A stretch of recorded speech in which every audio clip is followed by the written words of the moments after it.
welcome to the One Heart Flute Circle. Thank you guys for coming. So let's get to some playing. Really slow.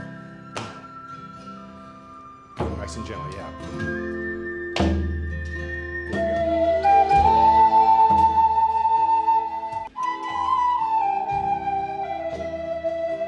My name's Jan Michael Nanich Lelu Ryback. Nanich Lelu in my language means looking wolf. Going up. I play the Native American flute personally for my own healing and medicine, and I'm also a flute performer, recording artist, and instructor.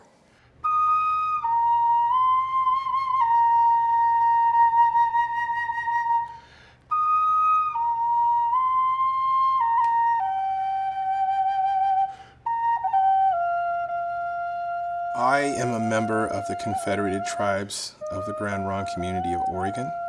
I am Santiam Kalapuya. My great-great-grandfather was the chief of the Santiam Kalapuya. His English name was Joseph Sangretta. He was a signer of the Willamette Valley Treaty. My mom was very, very Celtic looking. My dad, 6'5", 6'4", dark Kalapuya native, so I'm a product of both of my parents.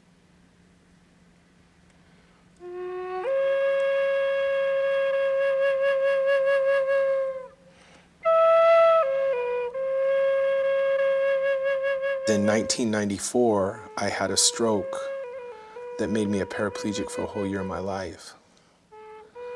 And my son was a month old when it happened. I didn't know that I had this very rare blood condition that only Native American and some Pacific Asian Islanders have. The prognosis out of my strokes was that I would never walk again. They were wrong, I'm so happy. I was doing a lot of ceremony with my uncle and surrounded by my tribe, and it was through that I learned how to play the Native American flute.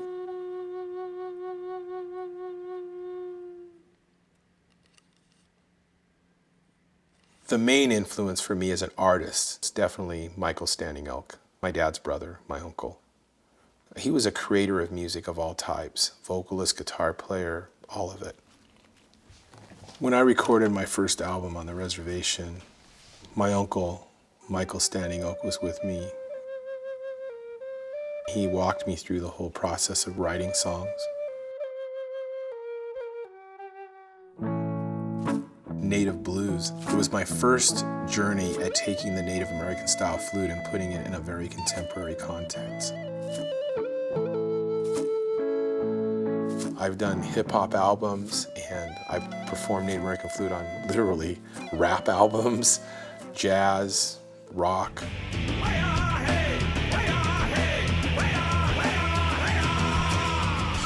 Then I received my first big break. I got to open up for Grammy winner Mary Youngblood, and I found myself playing larger venues.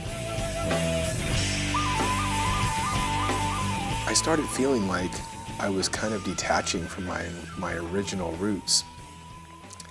And then in 2005, I lost my uncle, Michael Standing Elk, very unexpectedly. And I just remember that really kind of brought me right back. I feel blessed to be within the homelands of my tribe. I live my life as a contemporary human being in a modern world. I always feel connected to that.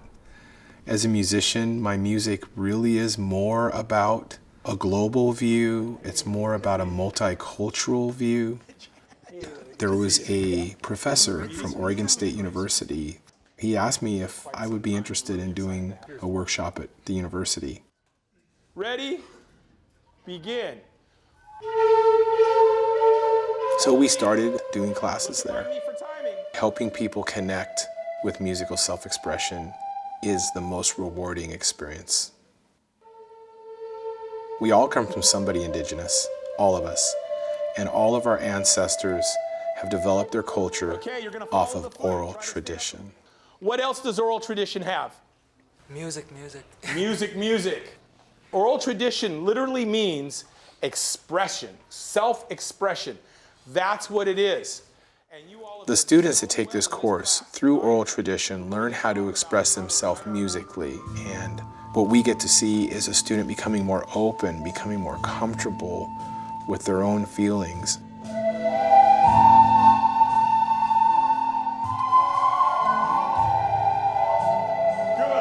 I've never taken a class that has impacted me so much as this one.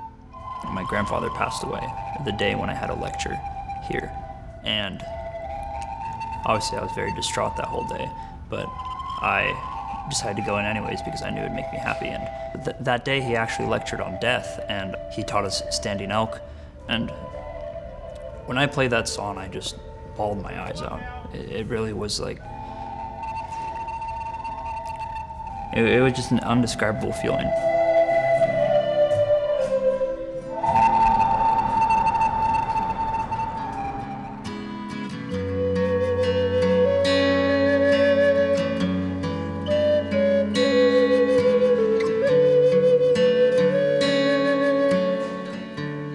I have been very fortunate to experience many different types of events and venues.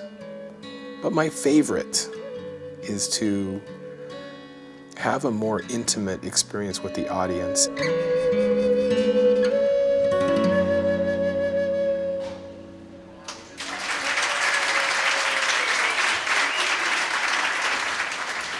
So I want to talk about Elizabeth Pruden for a minute. 2 years ago, July, Elizabeth's daughter, Tamara, Shy, was walking across the street on Commercial. A person flagged her over, so she ran right in front of a car and lost her life on Commercial.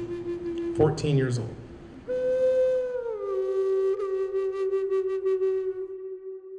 Much of the community started putting together this memorial on the site of the accident, and I supported her in her effort to get a crosswalk constructed near the site of the accident. Tonight I was actually given the greatest honor in my life. I gave him my daughter's ashes, and it also has her picture with her, because I would be honored for him to carry her with him for the rest of his life.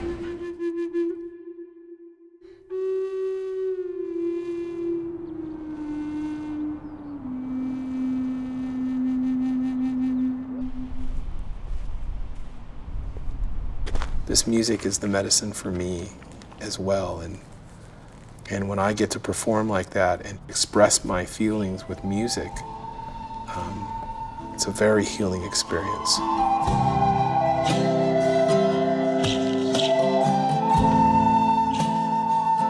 The healing connection that this instrument is bringing the world will continue to grow and evolve and be passed down from generation to generation. Sounding good! I think that human beings will always carry a need to express themselves. I go first. Express their feelings, and I think that expressing their feelings with music is a big part of that. Hey, go!